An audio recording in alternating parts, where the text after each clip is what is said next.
So negotiate in bloc, a united cabinet.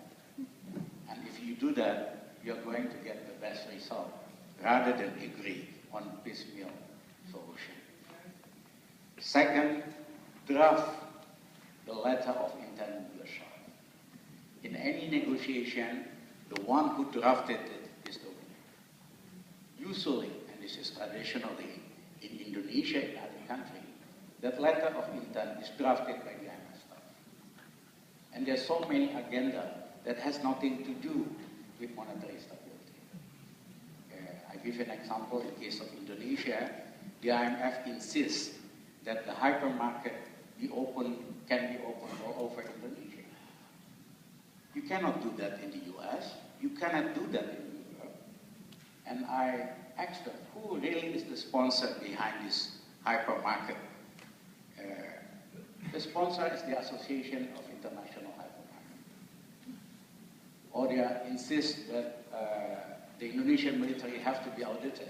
I do agree. There's so many corrupt practice in Indonesian military. But at the end, it is the Pentagon who has sponsored this. So there's so many things, if you are not careful, that put into the conditionalities. So make the conditionalities as short as possible. Focus only on the monetary one, because that's the IMF competence. Sometimes other institutions go in the back with the IMF, because they cannot force, the IMF can force it more forcefully. The World Bank, which usually fail to push for reform, they go behind the IMF or other institutions. So focus only on the core competence of the IMF, which is monetary. They are not qualified to talk anything beyond. Second, fourth, you might benefit from bilateral negotiation. You know, if you Myanmar negotiate directly with the US, or with Japan, or with China, you can gain more than negotiating with the IMF. But usually they use a threat.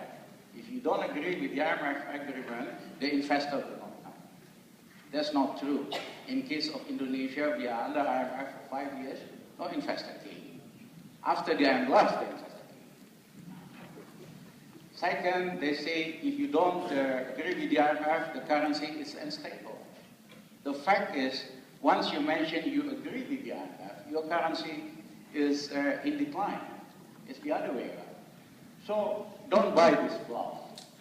Yeah, you do what is important for your country, focus on the core problem, and might be sometime you have to go beyond the IMF if it is important to help the poor.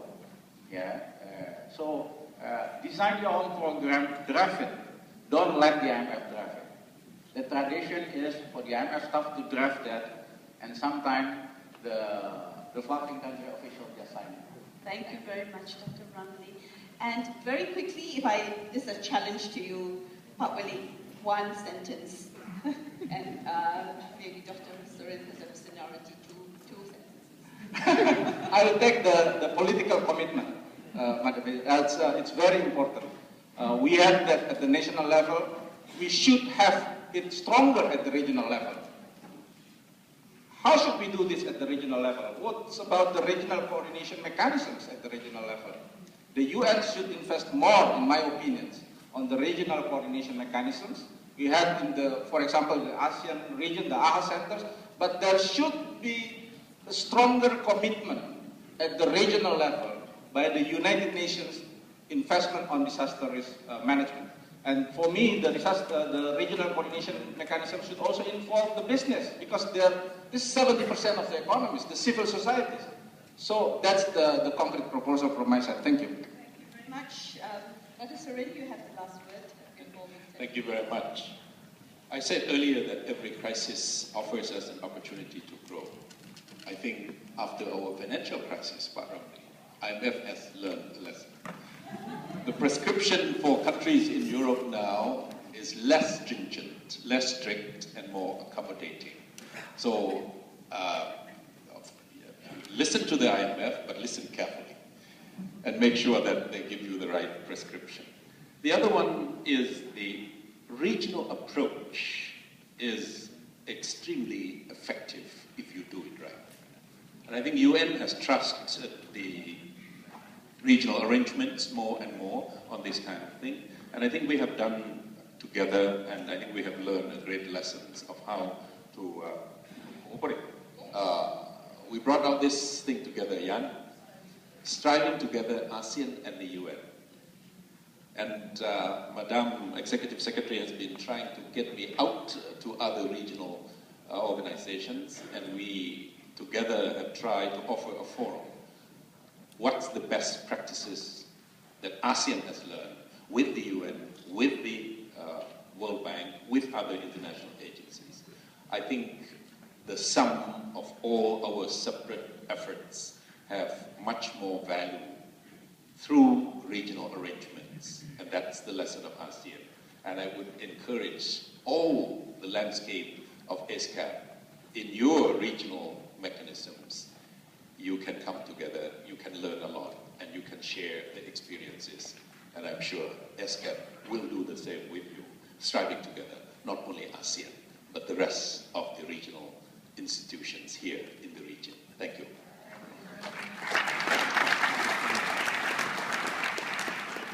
Well, it's my pleasure now to invite my Deputy Secretary General.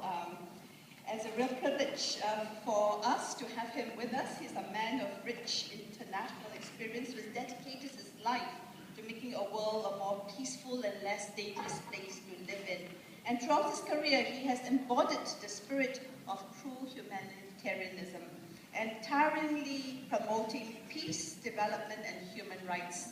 In fact, when he was the President of the General Assembly, his words actually shaped a new agenda and a new paradigm for the United Nations. And he said, and I quote you, Jan, "There is no peace without development. There is no development without peace. And there is no sustainable peace and development without respect for human rights." Dear Deputy Secretary General, we are truly honored to hear you in this closing, to make your closing statement in this panel. Thank you very much, Noeleen. I looked over the room here, and nobody has left the room during 2 hours, and I think this is testimony to the importance of this discussion. I have learned a lot, like the Minister of Bangladesh, these 2 hours, and I'm very glad that Senator Goran didn't blow the whistle 3 times, so that you would have evacuated this room before my comments. And I'm also glad that Surin, my dear friend Surin, helped me have working relations with the Bretton Woods system, both with the World Bank and the IMF. Although we have a growing cooperation, and I think that we need then to feed the ideas that Dr. Romney presented here to the IMF. But I know as a European that the austerity medicine isn't as strong as it used to be. And maybe that's a good sign of drawing experiences, not least from Indonesia. I was emergency relief coordinator in the UN 20 years ago. And one of my most, I would say, traumatic experience was to visit Bangladesh a few months after the horrible cyclone hit Bangladesh in August 1991, sweeping away 130,000 people, I think, in an hour or two. And where I know that Bangladesh quickly drew the lessons by early warning systems. And now you have had similar cyclones, but with far less, enormous much less damage. But I was struck also then by what you said, Minister, that it was the most vulnerable. It was the poorest that were struck. Many of them had land, planted their rice on land which was hardly above the sea level. Maybe not even on the land maps, not even on the market. And in Haiti, you saw similarly how the poorest were the ones struck. They had the poorest structures of buildings. And that pattern you see all over. I visited Shinomaki in Japan only 2 months ago. And of course this was an enormous tsunami and earthquake. You lost many, many lives. but you could have lost many, many, many more, because you didn't, because you had built back better, as we said after Haiti, build back better, so that after the disaster you are better prepared for the next time around. By the way, I have a habit of doing something which my wife reacts to very strongly. I often do worst case scenarios.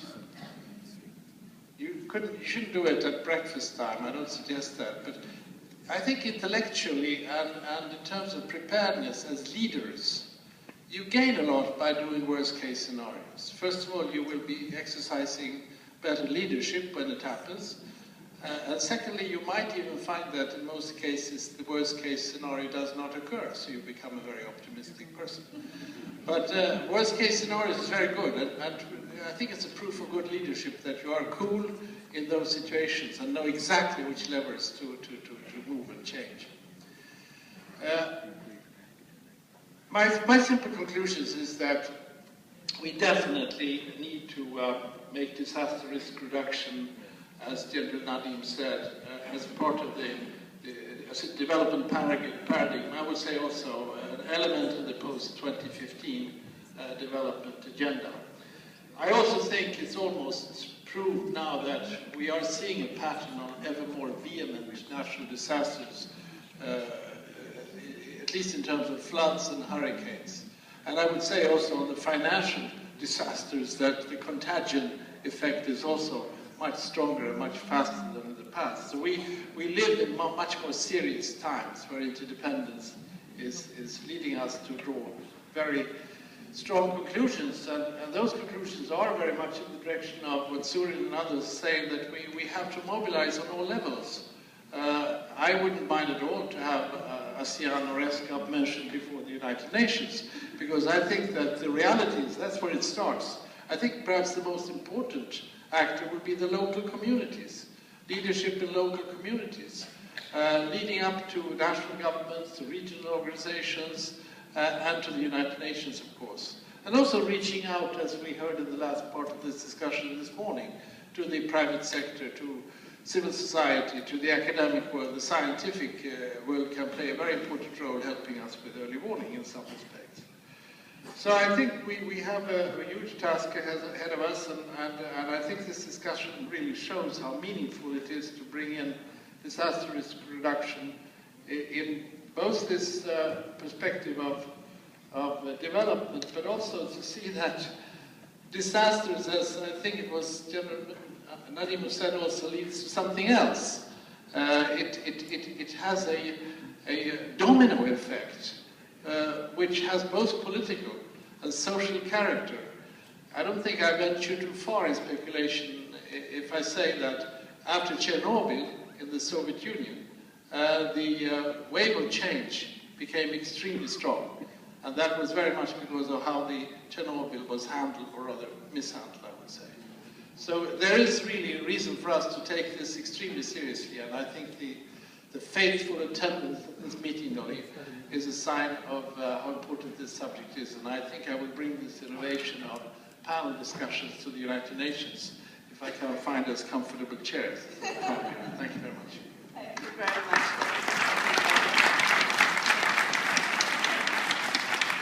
Well, we have come to the end of a very, very exciting panel.